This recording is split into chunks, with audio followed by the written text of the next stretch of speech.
la problématique de concilier efficacité et coût dans des pays à risque, du moins des pays très endettés. Certains ont posé la question de l'accompagnement des institutions financières vis-à-vis des États dans le cadre justement des mécanismes innovants.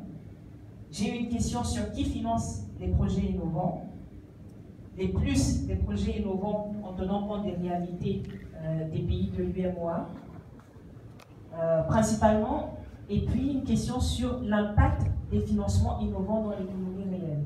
Alors, ça c'est juste une petite brochette de questions parce qu'il y a eu beaucoup de questions sur les PPP et on les a adressées tout au long de l'atelier, mais encore une fois, Oshani, Suzy et moi, nous sommes à votre disposition. Bon, je vais parler surtout pour moi, à votre disposition après cet atelier pour répondre éventuellement à d'autres questions. Alors, je vais essayer au travers de ma présentation, ce que je fais aujourd'hui à la Société Générale, de répondre à un certain nombre de vos questions. Alors, à la Société Générale, on a défini un concept qu'on a appelé Positive Impact Finance. Alors, vous allez entendre parler de Impact Finance, de Impact Investors. On est dans la même mouvance.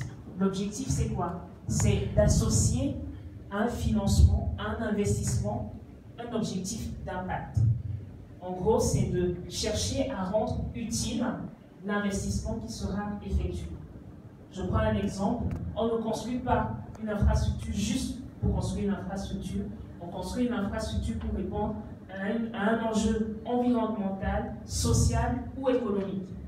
Et en fait, vraiment, dans Impact Finance, c'est ce qu'on cherche. Parce que pour adresser les enjeux du développement durable, on a besoin d'impact, principalement. Alors, dans cette équipe, on s'est aussi fait ce constat-là. À la Société Générale, vous avez énormément de services, de produits financiers qu'on propose aux États, qu'on propose aux investisseurs, qu'on propose même à nos clients, compagnies, PME, etc.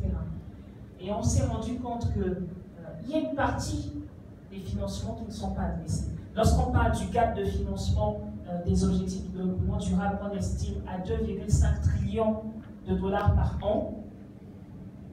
Si on fait une petite analyse, on réalise que s'il y a gap de financement, ça veut dire qu'il y a une partie de la population qui n'est pas servie en infrastructure, qui ne bénéficie pas d'une certaine palette de services.